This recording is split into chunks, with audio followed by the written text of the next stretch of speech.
Assalamualaikum warahmatullahi wabarakatuh. Ibnu Hibban di dalam At-Siqat menyebutkan kisah menakjubkan tentang Abu Kilabah, yang menunjukkan kesabaran dan kekuatan keimanannya kepada Allah.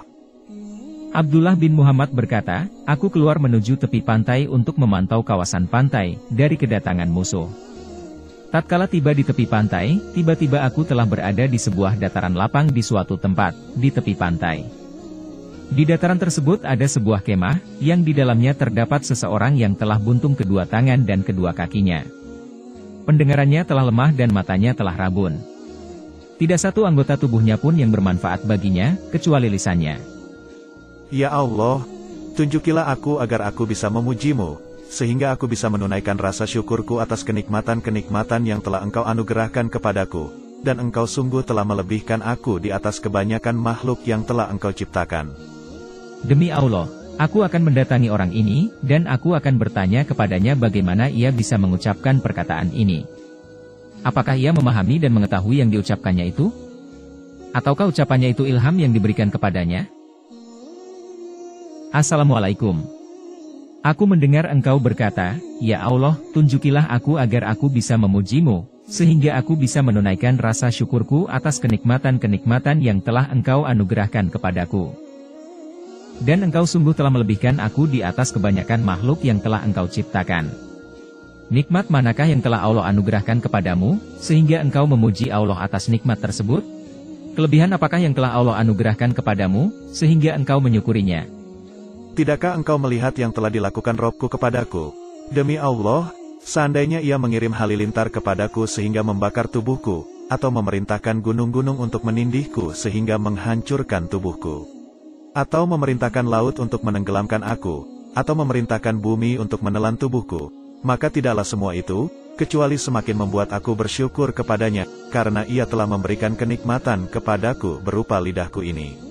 Namun, wahai hamba Allah, Engkau telah mendatangiku, maka aku perlu bantuanmu. Engkau telah melihat keadaanku, aku tidak mampu untuk membantu diriku sendiri atau mencegah diriku dari gangguan. Aku tidak bisa berbuat apa-apa. Aku memiliki seorang anak yang selalu melayaniku. Saat tiba waktu sholat, ia mewudukan aku. Jika aku lapar, ia menyuapiku. Jika aku haus, ia memberi aku minum. Namun sudah 3 hari ini aku kehilangan dirinya. Maka tolonglah engkau mencari kabar tentangnya. Semoga Allah merahmati engkau. Demi Allah, tidaklah seseorang berjalan menunaikan keperluan seorang saudaranya, dan ia memperoleh pahala yang sangat besar di sisi Allah. Lantas pahalanya lebih besar dari seseorang yang berjalan untuk menunaikan keperluan dan kebutuhan orang yang seperti engkau. Maka, aku pun berjalan mencari anak orang tersebut, hingga tidak jauh dari tempat itu, aku sampai di suatu gundukan pasir. Tiba-tiba, aku mendapati anak orang tersebut telah diterkam dan dimakan binatang buas. Inna lillahi wa inna ilaihi roji'un. Bagaimana aku mengabarkan kejadian ini kepada orang tersebut? Tatkala aku tengah kembali menuju orang tersebut, maka terlintas di benakku kisah Nabi Ayub alaihissalam. Assalamualaikum. Waalaikumsalam. Bukankah engkau orang yang tadi menemuiku? Benar. Bagaimana dengan permintaanku kepadamu untuk membantuku? Engkau lebih mulia di sisi Allah, ataukah Nabi Ayub alaihissalam? Tentu, Nabi Ayub alaihissalam. Tahukah engkau cobaan yang telah diberikan Allah kepada Nabi Ayub? Bukankah Allah telah mengujinya dengan hartanya, keluarganya, serta anaknya? Tentu, aku tahu. Bagaimanakah sikap Nabi Ayub dengan cobaan tersebut? Nabi Ayub bersabar, bersyukur, dan memuji Allah. Tidak hanya itu, bahkan ia dijauhi oleh karib kerabatnya dan sahabat-sahabatnya. Benar. Bagaimanakah sikapnya? Ia bersabar, bersyukur dan memuji Allah. Tidak hanya itu, Allah menjadikan ia menjadi bahan ejekan dan gunjingan orang-orang yang lewat di jalan. Tahukah engkau tentang hal itu? Bagaimanakah sikap Nabi Ayub? Ia bersabar, bersyukur, dan memuji Allah. Langsung saja jelaskan maksudmu. Semoga Allah merahmatimu. Sesungguhnya putramu telah aku temukan di antara gundukan pasir dalam keadaan telah diterkam dan dimakan binatang buas. Semoga Allah melipat gandakan pahala bagimu dan menyabarkan engkau.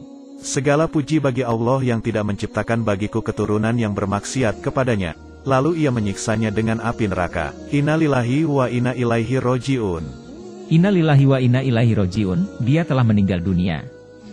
Besar musibahku orang seperti ini jika aku biarkan begitu saja. maka akan dimakan binatang buas.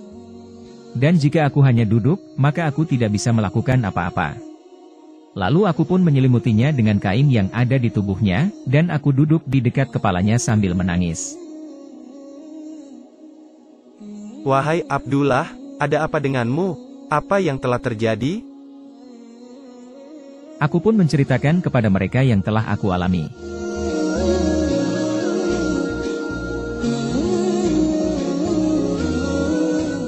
Bukalah wajah orang itu, siapa tahu kami mengenalnya?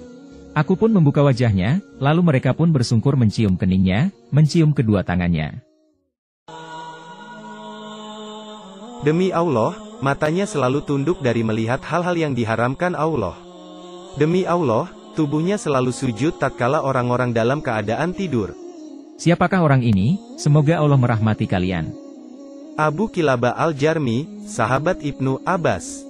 Dia sangat cinta kepada Allah dan Nabi Shallallahu Alaihi Wasallam. Beliau adalah sahabat Rasulullah yang terakhir wafat. Beliau pernah diminta untuk menjadi seorang hakim oleh khalifah. Namun permintaan itu ditolaknya dan memilih untuk menyendiri di tengah padang pasir yang tandus. Abu Kilabah memilih pergi dengan membawa anak lelakinya. Iya, saya memahami jika yang meninggal ini adalah Abu Kilabah yang merupakan sahabat Rasulullah yang tidak mau terlibat dengan penguasa pada masa itu. Beliau sahabat Rasulullah yang terakhir wafat, memilih menyingkir bersama anak laki-lakinya untuk menghindari kekuasaan. Menurutnya, lebih baik hidup sederhana tanpa kekuasaan. Lalu kami pun memandikan dan mengafaninya dengan pakaian yang kami pakai, lalu kami menyolati dan menguburkannya. Setelah usai mereka pun berpaling pulang, dan aku pun pergi menuju pos penjagaanku di daerah perbatasan. Tatkala malam hari tiba, aku pun tidur. Aku melihat di dalam mimpi, ia berada di taman surga dalam keadaan memakai 2 lembar kain dari kain surga sambil membaca firman Allah. Salamun alaikum bima syabartum, keselamatan bagi kalian, dengan masuk ke dalam surga, karena kesabaran kalian, maka alangkah baiknya tempat kesudahan itu. Quran Surat Ar-Rod ayat 24. Aku bertanya kepadanya, bukankah engkau adalah orang yang aku temui? Ia menjawab, benar. Aku berkata, bagaimana engkau bisa memperoleh ini semua? Ia menjawab, sesungguhnya Allah menyediakan derajat-derajat kemuliaan yang tinggi, yang tidak bisa diperoleh, kecuali dengan sikap sabar tatkala ditimpa bencana, dan rasa syukur tatkala dalam keadaan lapang. Dan tentram bersama dengan rasa takut kepada Allah, baik dalam keadaan sendirian maupun dalam keadaan di depan halayak ramai. Hmm.